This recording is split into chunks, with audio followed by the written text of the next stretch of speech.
Hi hello ಎಲ್ಲ ಪಿಂಚಣಿದಾರರಿಗೆ ನಮಸ್ಕಾರ. ಸ್ನೇಹಿತರೆ, ಇವತ್ತಿನ ಒಂದು ವಿಡಿಯೋದಲ್ಲಿ ಒಂದು ಇಂಪಾರ್ಟೆಂಟ್ ಆಗಿರುವಂಥ ಅಪ್ಡೇಟ್ ಬರ್ತಾ ಇರುವಂಥದ್ದು ಪಿಂಚಣಿದಾರರಿಗೆ. ಸೊ ಬೇಸಿಕಲಿ ನಮಗೆಲ್ಲರೂ ಕೂಡ ಗೊತ್ತಿರುವಂಥದ್ದು, ರಾಜ್ಯದಲ್ಲಿ 70 ವರ್ಷ ದಾಟಿರುವಂಥ ಪಿಂಚಣಿದಾರರಿಗೆ 10% ಹೆಚ್ಚಿನ ಒಂದು ಪಿಂಚಣಿಯನ್ನು ನೀಡೋದಕ್ಕೆ ಸಂಪೂರ್ಣವಾಗಿರುವಂಥ ಸಿದ್ಧತೆಯನ್ನು ಮಾಡಿಕೊಳ್ಳಲಾಗಿದೆ. ಆ್ಯಕ್ಚುಲಿ 7ನೇ ವೇತನ ಆಯೋಗದ ಶಿಫಾರಸ್ಸಿನಲ್ಲಿಯೇ 20% ಏನು ಆ ಒಂದು ಫಿಟ್ಮೆಂಟನ್ನು ನೀಡಲಾಯಿತು. ಅದಾದಮೇಲೆ DAನ ಬೇಸಿಕ್ ಜೊತೆ ಮೆರ್ಜ್ ಮಾಡುವಂಥದ್ದಾಗಿರ್ಬೋದು, HRA ಮತ್ತು DA ಈ ಎಲ್ಲ ಒಂದು ವೇತನ ಭತ್ಯೆಗಳನ್ನು ಪರಿಷ್ಕರಣೆ ಮಾಡಲಾಯಿತು. ಅದ್ರ ಜೊತೆಗೇ ನಮ್ಮ ಒಂದು ರಾಜ್ಯದಲ್ಲಿ ಪಿಂಚಣಿದಾರರಿಗೆ 70 ವರ್ಷ ದಾಟಿರುವಂಥವರಿಗೆ 10%, 85 ವರ್ಷ ದಾಟಿರುವಂಥವರಿಗೆ 20% ಮತ್ತು 90 ವರ್ಷ ದಾಟಿರುವಂತಹ ಪಿಂಚಣಿದಾರರಿಗೆ 50% ಹೆಚ್ಚಿನ ಒಂದು ಪಿಂಚಣಿಯನ್ನು ನೀಡಬೇಕು ಅಂತ ಶಿಫಾರಸುಗಳನ್ನು ಮಾಡಲಾಗಿತ್ತು, ಆಯೋಗದ ವರದಿಯಲ್ಲಿ ಇತ್ತು. ಬಟ್ ಆ ಒಂದು ಟೈಮಲ್ಲಿ ಆರ್ಥಿಕ ತೊಂದರೆಗಳಿರೋ ಕಾರಣದಿಂದಾಗಿ ಸರ್ಕಾರ ಅದನ್ನು ಪಾರ್ಷಿಯಲಿ ಇಂಪ್ಲಿಮೆಂಟ್ ಮಾಡಿರುವಂಥದ್ದು, ಕೆಲವೊಂದಿಷ್ಟು ಯೋಜನೆಗಳನ್ನು ಇಂಪ್ಲಿಮೆಂಟ್ ಮಾಡಿರಲಿಲ್ಲ. ಅದರಲ್ಲಿಯೂ 10% ಹೆಚ್ಚಿನ ಒಂದು ಪಿಂಚಣಿಗೆ ಸಂಬಂಧಿಸಿದಂತೆ ಈ ಒಂದು ಪಾಯಿಂಟನ್ನು ಮಿಸ್ ಮಾಡಲಾಗಿತ್ತು. ಬಟ್ ಅದಾದಮೇಲೆ ಸರ್ಕಾರಿ ಪಿಂಚಣಿದಾರರು ಹಲವಾರು ಬಾರಿ ಪತ್ರಗಳನ್ನು ಬರೀತಾರೆ. ಈ ಒಂದು ವಿಷಯವನ್ನು ರಾಜ್ಯ ಸರ್ಕಾರಿ ನೌಕರರ ಸಂಘದ ಅಧ್ಯಕ್ಷರಾಗಿರುವಂತಹ CS ಷಡಕ್ಷರಿಯವರ ಗಮನಕ್ಕೂ ಕೂಡ ತರಲಾಗುತ್ತೆ ಮತ್ತು ರಾಜ್ಯ ನಿವೃತ್ತ ನೌಕರರ ಸಂಘದ ಅಧ್ಯಕ್ಷರಾಗಿರುವಂತಹ ಭೈರಪ್ಪನವರ ಒಂದು ಗಮನಕ್ಕೂ ಕೂಡ ತರಲಾಗುತ್ತೆ. ಸೊ ಇದಾದಮೇಲೆ ಈ ಒಂದು ವಿಷಯವನ್ನು ಡಿಸ್ಕಸ್ ಮಾಡಲಾಗುತ್ತೆ ಸರ್ಕಾರದ ಜೊತೆ. ಆ್ಯಂಡ್ ಇದಾದಮೇಲೆ ಫೈನಲಿ CS ಷಡಕ್ಷರಿಯವರು ಕೂಡ ಇದ್ರ ಮೇಲೆ ಕೆಲವೊಂದಿಷ್ಟು ರೀಸೆಂಟ್ ಆಗಿರುವಂಥ ಸಭೆಗಳಲ್ಲಿ ಹೇಳಿರುವಂಥದ್ದು, ನಾವು ಸರ್ಕಾರದ ಜೊತೆ ಹಲವಾರು ಬಾರಿ ಇದನ್ನು ಚರ್ಚೆ ಮಾಡಿದ್ದೇವೆ, ತುಂಬ ಬೇಗ ಇದಕ್ಕೆ ಸಂಬಂಧಿಸಿದಂತೆ ಅಧಿಕೃತವಾದಂಥ ಆದೇಶ ಬರಲಿದೆ ಅಂತ ಕೂಡ ಹೇಳಿದ್ದಾರೆ. ಸೊ ಹಾಗಾದರೆ ಎಲ್ಲ ಒಂದು ರಾಜ್ಯ ಪಿಂಚಣಿದಾರರು ಇಲ್ಲಿ ಕಮೆಂಟ್ ಮಾಡ್ತಾಯಿದ್ರು ವೀಡಿಯೋಸ್ಗಳಲ್ಲಿ, 10% ಹೆಚ್ಚಿನ ಪಿಂಚಣಿಯ ನಂತರ ನಮ್ಮ ಒಂದು ಪೆನ್ಷನ್ನಲ್ಲಿ ಎಷ್ಟು ವೃದ್ಧಿ ಆಗಲಿದೆ, ಈ ಒಂದು ವಿಷಯದ ಬಗ್ಗೆ ಒಂದು ವಿಡಿಯೋ ಮಾಡಿ ಅಂತ. ಸೊ ಅದಕ್ಕೆ ಸಂಬಂಧಿಸಿದಂತೆ ಇವತ್ತಿನ ಒಂದು ವಿಡಿಯೋದಲ್ಲಿ ತುಂಬ ಸಿಂಪಲ್ ಆಗಿರುವಂಥ ವಿಡಿಯೋ. ಆ್ಯಕ್ಚುಲಿ ನಿಮ್ಮ ಒಂದು ಪೆನ್ಷನ್ 10% ಹೆಚ್ಚಳವಾದರೆ ನಿಮ್ಮ ಒಂದು ಪೆನ್ಷನ್ನಲ್ಲಿ ಎಷ್ಟು ಸಂಬಳ ಹೆಚ್ಚಳ ಆಗಲಿದೆ, ನಿಮ್ಮ ಒಂದು ಪೆನ್ಷನ್ಗೆ ತಕ್ಕಂತೆ ಯಾವ ರೀತಿಯಾಗಿ ಕ್ಯಾಲ್ಕುಲೇಟ್ ಮಾಡೋದು, ಈ ಒಂದು ವಿಷಯಗಳಿಗೆ ಸಂಬಂಧಿಸಿದಂತೆ ಇವತ್ತಿನ ಒಂದು ವಿಡಿಯೋದಲ್ಲಿ ನಾವು ಡಿಸ್ಕಸ್ ಮಾಡೋಣ. ಸೊ ವಿಡಿಯೋನ ಕೊನೆವರೆಗೂ ನೋಡಿ.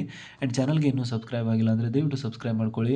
ಸರ್ಕಾರಿ ನೌಕರರು ಮತ್ತು ಪಿಂಚಣಿದಾರರಿಗೆ ಉಪಯುಕ್ತವಾಗಿರುವಂತಹ ಇಂಪಾರ್ಟೆಂಟ್ ಆಗಿರುವಂಥ ಮಾಹಿತಿಯನ್ನು ನಾವು ಡೇ ಟು ಡೇ ಕೊಡ್ತಾ ಇರ್ತೀವಿ.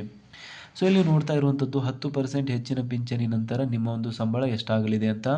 ಸೊ ಈ ಒಂದು ಎಕ್ಸಾಂಪಲ್ನಲ್ಲಿ ತುಂಬ ಸಿಂಪಲ್ ಆಗಿರುವಂಥ ಎಕ್ಸಾಂಪಲ್ನ ನಾವು ತೆಗೆದುಕೊಂಡಿದ್ದೇವೆ. ಬೇಸಿಕ್ ಪೆನ್ಷನ್ ಬಂದುಬಿಟ್ಟು 35,000 ಅಂತ ಇಟ್ಕೊಳ್ಳಿ. ಸೊ ನಿಮ್ಮ ಒಂದು ಬೇಸಿಕ್ ಪೆನ್ಷನ್ 35,000 ಇದೆ. ಇದರಲ್ಲಿ HRA DRನ್ನು ನಾವು ಆ್ಯಡ್ ಮಾಡಿಲ್ಲ, ಅದು ಸಪ್ರೇಟ್ ಆಗಿರುವಂಥ ಕಾಂಪೊನೆಂಟು. ಯಾವುದೇ ಒಂದು ಹೆಚ್ಚಳ ನಾವು ಕ್ಯಾಲ್ಕುಲೇಟ್ ಮಾಡಬೇಕು ಅಂದರೆ ಒಂದು ಬೇಸಿಕ್ ಮೇಲೆ ಕ್ಯಾಲ್ಕುಲೇಟ್ ಮಾಡಬೇಕಾಗುತ್ತೆ. ಸೊ ಹಾಗಾಗಿ ಬೇಸಿಕ್ ಪೆನ್ಷನ್ ಬಂದುಬಿಟ್ಟು 35,000 ಇದೆ. ಸೊ ಇದಾದಮೇಲೆ ಪೆನ್ಷನ್ ಹೈಕ್ ಎಷ್ಟು ಬರ್ತಾ ಇದೆ, 70 ವರ್ಷ ದಾಟಿರುವಂಥ ಒಂದು ಪಿಂಚಣಿದಾರರಿಗೆ ಇಲ್ಲಿ ಸರ್ಕಾರ ನೀಡ್ತಾ ಇರುವಂಥ ಹೈಕ್ ಎಷ್ಟಿದೆ, 10% ಇದೆ. ಸೊ ಇದಾದಮೇಲೆ ಏಜ್ ಏನಿದೆ 70 ವರ್ಷ ಆ್ಯಂಡ್ ಅಬೋ 70 ವರ್ಷ ದಾಟಿರುವಂಥ ಪಿಂಚಣಿದಾರರಾಗಿರಬೇಕು, ಆವಾಗ ಮಾತ್ರ ಅವರಿಗೆ ಈ ಒಂದು ಸೌಲಭ್ಯವನ್ನು ನೀಡಲಾಗ್ತಾ ಇದೆ. ಸೊ ಈ ಒಂದು 3 ಕ್ರೈಟೀರಿಯಾಗಳು ಕಂಪ್ಲೀಟ್ ಆಯಿತು. ಸೊ ಇದಾದಮೇಲೆ ನ್ಯೂ ಪೆನ್ಷನ್ ಹೈಕ್ ಅಂದರೆ ಹೆಚ್ಚಿನ ಒಂದು ಪಿಂಚಣಿ ಎಷ್ಟಾಗುತ್ತೆ ಅಂತ ಯಾವ ರೀತಿ ಕ್ಯಾಲ್ಕುಲೇಟ್ ಮಾಡೋದಂದರೆ, ಮೊಟ್ಟ ಮೊದಲನೇದಾಗಿ ಓಲ್ಡ್ ಪೆನ್ಷನ್ ಇಂಟು 10% ಮಾಡ್ತೀವಿ. ಸೊ ಓಲ್ಡ್ ಪೆನ್ಷನ್ ಎಷ್ಟಿರುತ್ತೆ, 35,000 ಇರುತ್ತೆ. ಇಂಟು 10% ಅಂದರೆ ಇಂಟು 10 ಡಿವೈಡೆಡ್ ಬೈ 100 ಅಂತ ಮಾಡ್ತೀವಿ. ಸೊ ಈ ಸೊನ್ನೆ ಹೋಯಿತು, ಈ ಸೊನ್ನೆ ಅಂದರೆ 3,500 ರೂಪಾಯಿ ಉಳಿತು. ಸೊ ಇದು ನಿಮ್ಮ ಒಂದು 35,000 ಬೇಸಿಕ್ನ ಮೇಲೆ 10% ಹೆಚ್ಚಳ ಆದಾಗ ನಿಮಗೆ ಎಷ್ಟು ಹೆಚ್ಚಿನ ಒಂದು ಪಿಂಚಣಿ ಸಿಗುತ್ತೆ ಅಂದರೆ 3,500 ರೂಪಾಯಿ ಹೆಚ್ಚಿನ ಒಂದು ಪಿಂಚಣಿ ನಿಮಗೆ ಸಿಗ್ತಾ ಇದೆ. ಸೊ ಇದು ಓಕೆ.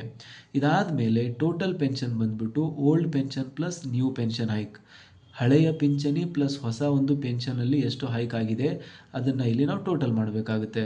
ಸೊ ಓಲ್ಡ್ ಪೆನ್ಷನ್ ಎಷ್ಟಿದೆ, 35,000 ಇರುವಂಥದ್ದು. ನ್ಯೂ ಪೆನ್ಷನ್ ಹೈಕ್ ಎಷ್ಟಿದೆ, 3,500 ರೂಪಾಯಿ ಇದೆ.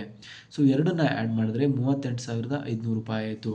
ಹಾಗಾದರೆ 35,000 ಏನಾದರೂ ನೀವು ಬೇಸಿಕ್ ಪೆನ್ಷನನ್ನು ಪಡಿತಾ ಇದ್ದರೆ ಈ ಒಂದು 10% ಹೆಚ್ಚಳದ ನಂತರ ನಿಮ್ಮ ಒಂದು ಬೇಸಿಕ್ ಎಷ್ಟಾಗಲಿದೆ, 38,500 ರೂಪಾಯಿ ಆಗಲಿದೆ ಅಂತಲೇ ಹೇಳ್ಬೋದಾಗಿದೆ. ಸೊ ಇದು ತುಂಬ ಸಿಂಪಲ್ ಆಗಿರುವಂಥ ಕ್ಯಾಲ್ಕುಲೇಷನ್. ಇದರಲ್ಲಿ 10%ಇಂದ ನಾವು ಗುಣಾಕಾರ ಮಾಡ್ತೇವೆ. ಅದಾದಮೇಲೆ ಎಷ್ಟು ಅಮೌಂಟ್ ಬರುತ್ತೆ ಅದನ್ನು ಓಲ್ಡ್ ಪೆನ್ಷನ್ ಜೊತೆ ಆ್ಯಡ್ ಮಾಡಿದ್ರೆ ನಮಗೆ ಟೋಟಲ್ ಆಗಿ ಎಷ್ಟು ಹೆಚ್ಚಳ ಆಗಿದೆ ಅಂತ ಗೊತ್ತಾಗುತ್ತೆ. ಸೊ ಆ ರೀತಿಯಾದಂಥ ಒಂದು ಕ್ಯಾಲ್ಕುಲೇಷನ್ನ ಇವತ್ತಿನ ವಿಡಿಯೋದಲ್ಲಿ ನೋಡಿದ್ದೇವೆ. ಸೊ ನಿಮ್ಮ ಒಂದು ಪೆನ್ಷನ್ ಮೇಲೇನೂ ಕೂಡ ಎಷ್ಟು ಹೆಚ್ಚಳ ಆಗುತ್ತೆ ಅಂತ ಕ್ಯಾಲ್ಕುಲೇಟ್ ಮಾಡಬೇಕು ಅಂದರೆ ದಯವಿಟ್ಟು ನಿಮ್ಮ ಒಂದು ಪೆನ್ಷನನ್ನು ನಮಗೆ ಕಮೆಂಟಲ್ಲಿ ತಿಳಿಸಿ. ಅದರಲ್ಲಿ ಎಷ್ಟು ಹೆಚ್ಚಳ ಆಗುತ್ತೆ ಅಂತ ನಾವು ನಿಮಗೆ ರಿಪ್ಲೈ ಮಾಡ್ತೀವಿ. ಸೊ ಇದರಲ್ಲಿ ಇನ್ನೂ ಕೂಡ DR ಕಾಂಪೊನೆಂಟ್ ಆ್ಯಡ್ ಆಗಿಲ್ಲ, ಪ್ಲಸ್ DR ಇರುತ್ತೆ. ಇದರಲ್ಲಿ ಇದು ಬೇಸಿಕ್ ಇದೆ 38,500. ಇದರಲ್ಲಿ DR ಆ್ಯಡ್ ಆಗುತ್ತೆ. ಅದಾದ ನಂತರ ಫೈನಲ್ ಆಗಿರುವಂಥ ಪಿಂಚಣಿ ನಿಮ್ಮ ಒಂದು ಅಕೌಂಟ್ಗೆ ಬರುವಂಥದ್ದು. ಸೊ ಐ ಹೋಪ್ ನಿಮಗೆ ಈ ಒಂದು ವಿಡಿಯೋ ಒಳ್ಳೆಯದನಿಸಿದೆ. ಇದರಲ್ಲಿ ಯಾವುದಾದ್ರೂ ಡೌಟ್ಸ್ ಇದ್ದರೆ ಅಥವಾ ಏನಾದರೂ ಸಜೆಷನ್ಸ್ ಇದ್ದರೆ ದಯವಿಟ್ಟು ಕಮೆಂಟಲ್ಲಿ ತಿಳಿಸಿ. ಸಿಗೋಣ ಮುಂದಿನ ಒಂದು ವಿಡಿಯೋದಲ್ಲಿ. ಜೈ ಹಿಂದ್, ಜೈ ಕರ್ನಾಟಕ.